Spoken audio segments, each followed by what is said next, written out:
And what we do as a company is we go out there and we help them get like booked on podcasts. We'll book podcast guests for podcast hosts, that sort of thing. Never really expected to be as big of a company as it was. Honestly, it just started out as a freelance gig back in 2017 just to make some extra money. Welcome to the Real Estate Mogul MD podcast. Thanks for tuning in and taking control of your financial future. This is a show where we not only motivate and inspire, we give you actionable, real-world experience to help you live life by design. You'll hear journeys and stories from other physicians, investors, coaches, consultants, and entrepreneurs. And now, here's your host, Brett Riggins. Today's guest is the founder of Podcasting You. And this company helps alternative investment companies build brand awareness and generate more leads. And how do they do that? Absolutely through podcasts. There's so much that goes into being a guest or booking guests. And this is the company that you want to check out. They've worked with more than 400 companies and booked more than 6,500 interviews.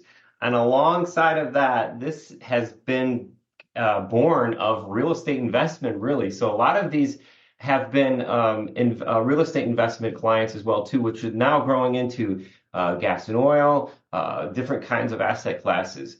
But Trevor personally invests in real estate as well, too. Everybody, please welcome today's guest, Trevor Oldham, to the show. All right, Trevor, welcome to the show, man. We're going to get right into this because you are the pro, man. Welcome to the podcast.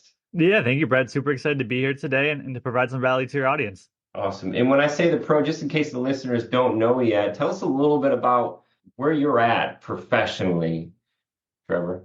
Yeah, most certainly. So I run a company called Podcasting You. I've been doing it since 2017. And the unique thing about our company is we primarily work with folks.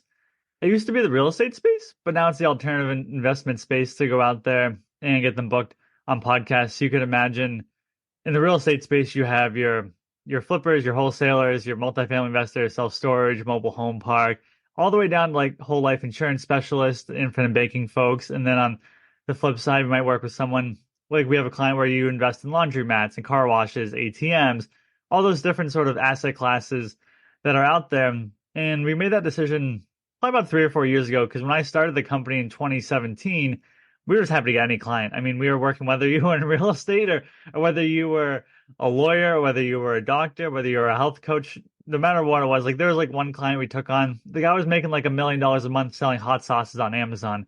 Oh, so wow. we were really broad in our niche that we work with. But yeah, that's really who we work with today. And what we do as a company is we go out there and we help them get like booked on podcasts. We'll book podcast guests for podcast hosts, that sort of thing. Never really expected to be as big of a company as it was. Honestly, it just started out as a freelance gig back in 2017 just to make some extra money on the side, and then just kept finding more clients and more clients and more clients. And honestly, it was like the 4th business I had started and happened to be the most profitable one. So I was like, why not continue on with it? Why not run the business and keep rolling with it? Yeah. You said it was on the side. What were you doing prior to Podcasting You? Yeah, so I was actually in college at the time that I had started it. So I was just looking to make some money as a college student. I had like internships and different things like that. Like I'd interned at like Fidelity Investments. I'd interned at a local, it was actually a real estate company. It was more of an M&A company, mergers and acquisition company, than it was real estate. They did more residential real estate, but it wasn't that big of a company. So I just had these internships and they were fine. But I mean, I was getting paid like 15, 20 bucks an hour. So when I could go out there and freelance and charge someone 50 bucks an hour to do their podcast editing, or I could charge someone $100 to get them booked on a podcast, and it took me 15 minutes. I started to see where my time value was starting to be worth, whereas I had a little bit more control over that time than me just going and taking my classes and having these internships throughout college. Yeah, it's very interesting here having you on the show and for the listeners, because as I'm tracking through, the real estate industry, I'm not a physician myself. I work with a lot of physicians, but tracking through the medical industry as well too. I think that you're working with a lot of physicians as well too, who have their own real estate or investing podcasts. So it's interesting to see that Podcasting You, because on this side, on the show side, when your PR reaches out to us and sends us emails and, hey, we've got this guest for you, we see their email address, right? So It's interesting to see that, and then see that in other people's shows as well too. Yeah, no, I definitely agree with you there. And now tell me a little bit about the growth of your company. I'm interested in, since 2017, what masterminds or groups, if any, have you joined yourself in order to kind of take advantage of the traction that you've had? Yeah, I think for me, so I didn't join like masterminds or things like that, but I did hire a business coach. That was the big thing. For me, honestly, at the time, I'd find masterminds, and it was still early on in the startups. I mean, like bare bones first year we did like 10K in revenue, and then maybe year two or three we were like 50K in revenue. Still trying to still starting to realize that it's a full business. So I didn't know if I wanted to go out and drop 25K Hmm. into a mastermind, but I knew, hey, if I hire a business coach, 150 bucks an hour, maybe I meet with them once every other week, 300, 450 bucks a month. That seemed more reasonable to me, and that was like the biggest growth for me was working with that business coach because at that time and running a business, you're doing it all on your own. You don't see those blind spots that they have and they call you out on it. They're like, why are you thinking this small? Hey, you're only doing, 10K in revenue. Why aren't you doing 100K in revenue? And you're like, Yeah. well, I'm not. That's all I'm doing right now. So they help you find those blind spots. So that was very beneficial for me having that business coach. I probably worked with probably about three or four different business coaches this at this time, probably since I think it was before the pandemic, before I started working with them. So probably about 2 or 3 years into the business. And it was like that first business coach, he helped to get the company from, the small little company that we were up to like five figures in revenue a month. And then the next coach helped me get up even further. And then I ended up hiring like a mindset coach, worked with her for a couple of months just to tweak the mindset, get that all right. So that was like the biggest thing for me was just having those coaches, and each coach was like a little bit different. When I wanted to coach to figure out how can we grow our own marketing as a company, obviously, like I can go out on podcasts myself, but like what additional marketing could we do to potentially get clients? And then going out there and hiring that coach and someone that's gone out and built a seven-figure marketing agency, and again, paying them 150 bucks an hour, meet with them once every other week just to go over the entire marketing systems of the company, and then they say, hey, here's what you should do. And I'm like, okay, I'm gonna go implement it. And then Mhm. wow, it works what they said. So that was really big for me, was hiring those different business coaches. Nice, nice. And since I guess the inception and really focusing down in on the niche of real estate, what do you feel has had the most legs or traction here in the last year or 2 years when it comes to asset class and real estate? Yeah, most certainly. So we're starting to pivot a little bit because our bread and butter was really the multifamily space. And obviously a lot of syndicators within the space have taken a little bit of a hit in the last probably year or so, just given the interest rate spikes. A lot of them had variable loans, bridge debt, just high LTV. And we worked with a ton of multifamily syndicators. I think it was almost like the hot new thing because really our company started to take off in 2020. And I think a lot of people are now trying to become syndicators and operators. And they all had that dream of going out there getting that nice acquisition fee. And not to say they weren't in it for the right reasons, but there was just a ton of them that came on board. And I think people understood multifamily more so than some of these other asset classes that are out there. But really, since then, we've started to pivot. Not that we don't work with multifamily operators, but just the other asset classes that make sense right now, like self storage, mobile home parks. We work with people that do there might be like wholesaling coaches, different things like that. And then we've really expanded into the oil and gas space because right now, if you look at a barrel of oil, it's doing pretty good and there's a lot of money to be made there. And then also too, when we have our different packages, the oil and gas people, they always choose the biggest package. I've never had an oil and gas person choose our smallest package.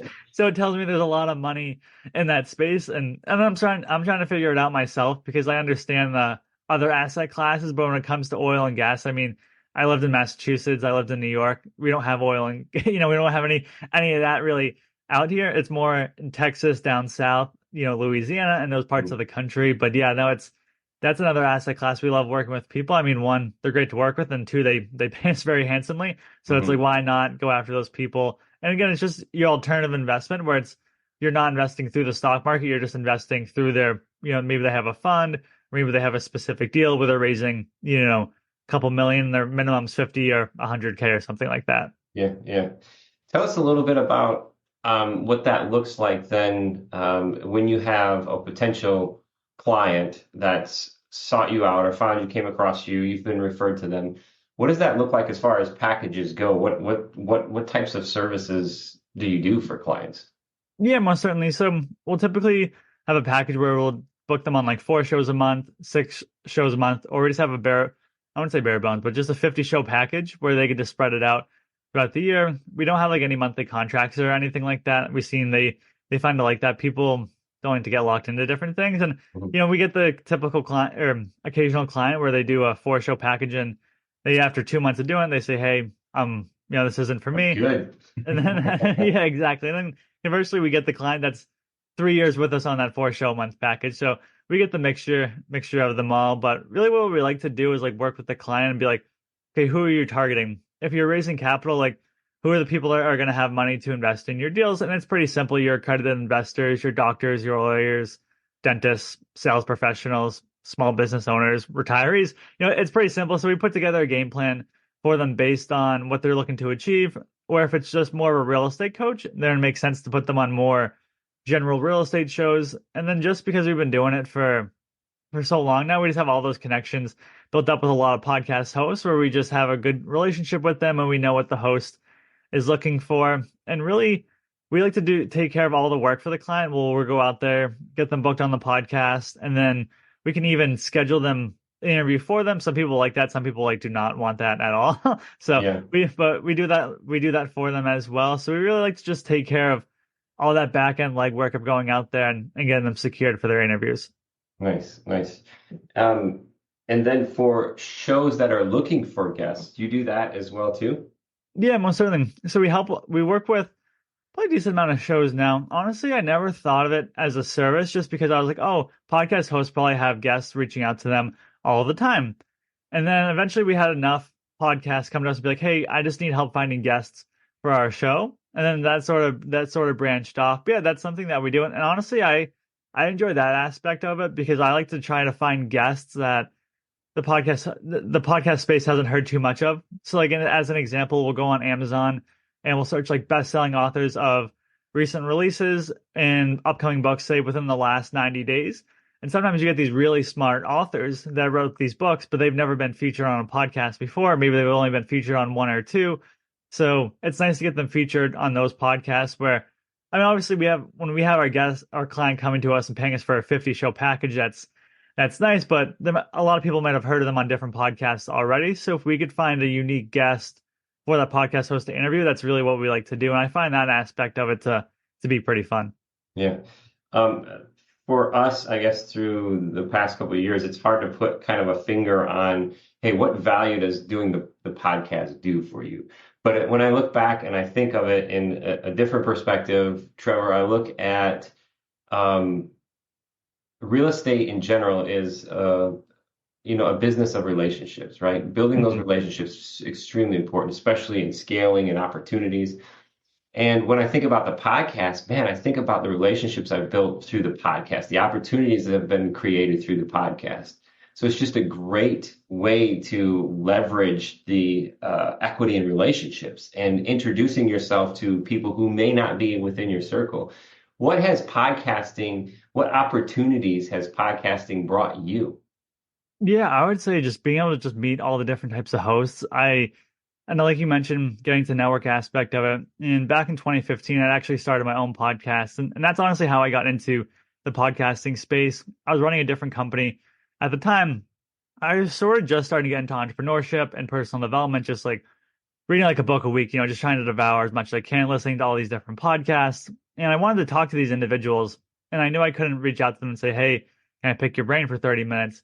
I said, hey, would you want to be a guest on my podcast? And I was able to interview, I was able to interview like a lot of successful people, whether they were real estate investors or not. But I mean, you're talking 7, 8 figure entrepreneurs. And I really like that aspect of it, of being a podcast host, is just being able to learn from the guests that come onto my show.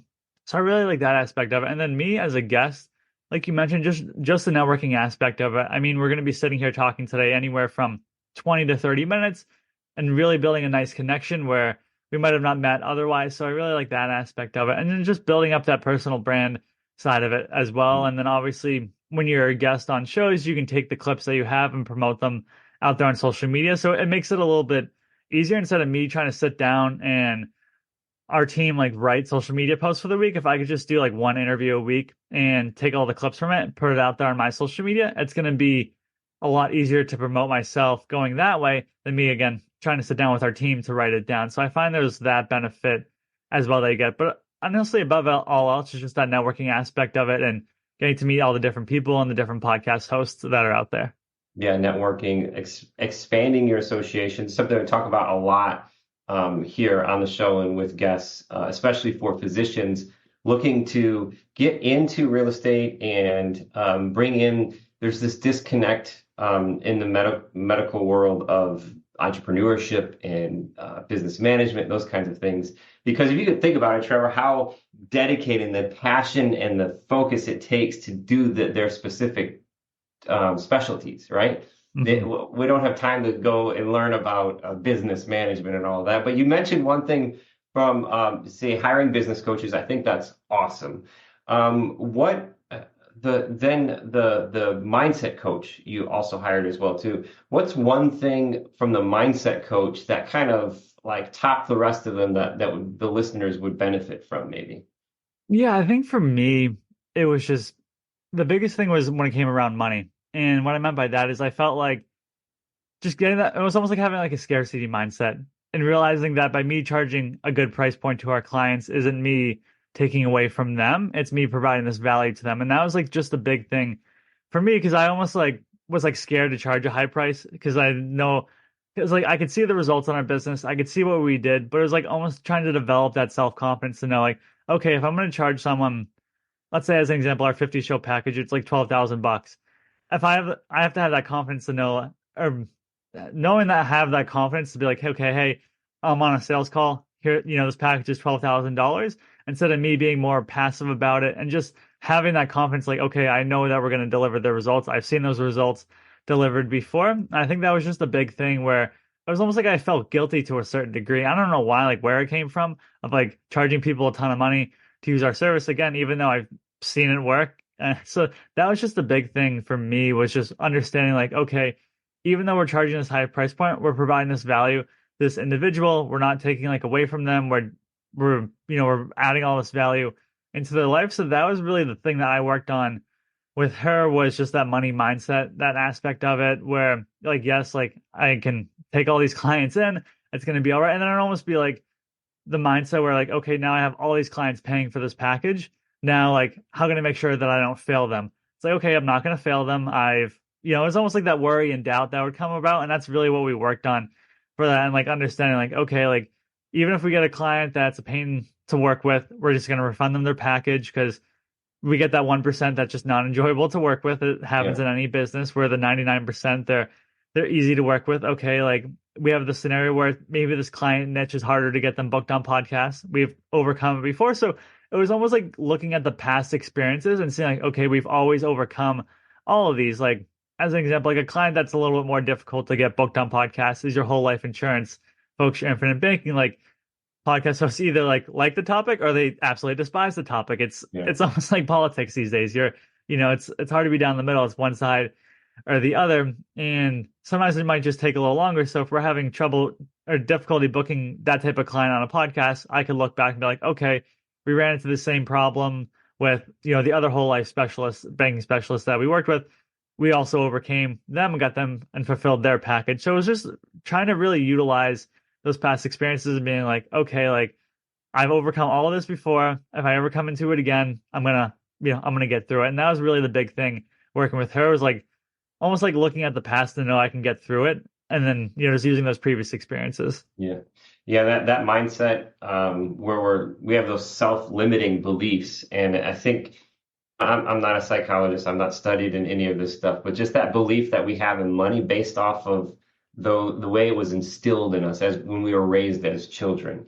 And we talk about that a lot too, Trevor, and I can relate that directly with real estate because if I have that way or that scarcity mindset or these limiting beliefs in my business, or in medicine, it's going to be easily pushed over into real estate, right? So you can take those mindset shifts and directly implement them in real estate as well too. And then back to the confidence thing, having confidence. Once you have real world results, you have empirical evidence to lean on. We're always going to have these worries or concerns where, hey, what if I'm struggling? What if I didn't do this? Or what if I did that? And having the ability to have those around you remind you, hey, Trevor, look what you did. You've already overcome this. Lean on those build your confidence from there and keep pressing forward. Yeah, I can't agree with you more there. And even thinking about like first time making that passive investment, being worried like I'm gonna wire this money over and it's just gonna disappear and the person's gonna be like Bernie Madoff and just run over with it and then realizing Yeah. like, okay, that hasn't happened before. All the operators I've invested with, like they're all done a good job. Like that's like the worry I feel like as a first time passive investor, that's what you get. You think like, does this actually work? Am I actually gonna get a distribution? Hopefully if you did your due diligence on the sponsor and operator you're gonna get some of your money back. But Yep. I remember that was my worry, when I started passive investing a couple of years ago, was I'm gonna wire this money over and they're gonna disappear. Of course that didn't happen. It's been a good deal that I got into. That's awesome. And if you could go back, say, let's see, so, say 10 years ago. So this puts you right in college or something. Mhm. Um, Trevor, what's something that you would say if you were sitting next to somebody who's on a similar path as you, maybe had that little entrepreneur bug in them, maybe they didn't know they had that entrepreneur bug in them yet, just focused on getting experience and devouring books to get information. What's something you would tell that person? Yeah, that's a great question. So I think there's almost like three answers I want to go with it. So one is just the self-education part. That was huge for me. It was just reading all the different types of business books where obviously you have like Rich Dad Poor Dad and you have anything by Napoleon Hill. Like read like books by like Zig Ziglar, Brian Tracy, the old school sales guys. That was very helpful for me, was reading through their books, listening to their audio tapes. I remember I went out and got my real estate license, and I never ended up doing anything with it. But I won a prize. And it was like a Jim Rohn like 3-day CD of him doing an event in Anaheim, California. So it was like Jim Rohn, Oh Dennis man. Whaley, and so I forget the third guy. But I used to just ride around in my car in college whenever I'd be driving around, having those CDs going through their seminars. And it sounds kind of old now, but the car had a CD player, so I was able to use Yeah. it. So that was really big, that self education. And then as I went through, I wish I hired a business coach earlier instead of me waiting 4 years into my business to really, or 3 years into my business to hire one. That was just beneficial, whether it's a business coach, whether it's a mentor, anyone that can help you where you can have regular conversations with. I like a business coach just because I feel like when I'm paying them, I don't want to waste their time per se. It's like if I'm paying them and they give me something to do, I don't want to waste their time. Where I feel like if it's just a mentor, I don't know, like it's easier to let them down per se or let it go by because there's no like, if you don't do it, you don't do it. But if I'm paying someone and I don't do it, then I'm just losing out on my money. And that's dumb because I meet with this person every other week and I don't want to be Yeah. like, oh, I didn't have time to do what you told me to do. And then they're just going to fire me as a client. And then the third one would be like, whatever it is for me, I just wish I would have charged more in the beginning. I just charged like so little. I think at the time it was like, hey, I'll get you on a podcast for 25, $50. And then Yeah. now I think we charge like $300 or $400 for a client on a per podcast basis. And I'm like, man, if I would have charged more in the beginning, I would have made way more and had a lot less work. And I think that went back to that money mindset where just keep charging more. I mean, the market will dictate how much you can charge because eventually just people will stop signing up. But until then, like raise your prices I don't know if you have to do it every month, but maybe every 6 to 12 months, bump them up 50, at least for our company, bump them up 50, $100. And then, okay, great. We got more clients on this package. Okay. We got the feedback for the 6 months. Now let's bump it up. So I think just having that aspect of it too, and letting the market dictate what your price will be. That was a steep learning curve for us. Cause like once we started charging a good price, instead of charging $50 a podcast, now we're charging a package of back in 2020, like 10 shows for 3,000. All of a sudden your revenue skyrockets. You have all this additional money to market the business. You can hire people on. So that was something I wish I would have learned early on, was not trying to treat the business as a side hustle and treat it more like as if it was an actual business and having that mindset around it. Yeah, that's awesome. Three great points. I think you were just reading my Audible list as you went through that first. Never stop learning. Never lose the childlike curiosity, like old Jim Rohn says. That is massive.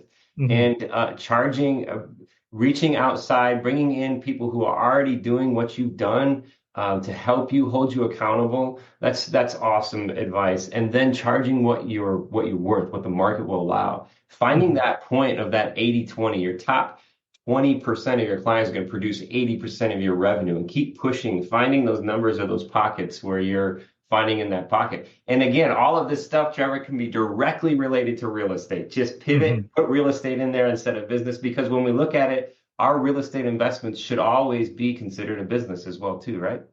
Yep, exactly. Awesome. Well, hey, man, I really appreciate your time today. It's so cool we get to chat with you. And I've seen this so many times before the podcasting you email. So it's cool that we got to connect here today, Trevor. Yeah, yeah, most certainly. Awesome. Well, congratulations and keep up the hard work. Keep all of these guests coming. Keep all of these guests going into these other shows because we want to thank you from a listener perspective. I want to thank the listeners here today as well, too, because that's where we get to the value brought to us. That's where we get to hear and share and grow exponentially because we're learning together, we're motivating each other together, we're holding each other accountable, and it's great. I love podcasting, and I love that the listeners here today. Thank you for your time. If you have any questions, you can reach out. Let's stop. If you have a podcast or an itch or want to get onto some podcasts yourself, go find Trevor at podcastingyou.com. It's podcastingyou.com. Check it out. It definitely works. I know from my own personal experience, the startup was challenging. I didn't even know where to start. I didn't know how to do it. I didn't know what guests. So we started with some monologue stuff. I wanted to be on shows, so that's a challenge too. If you have that itch, reach out to Trevor at Podcasting You. And until next time, this is the Real Estate Mogul, MD.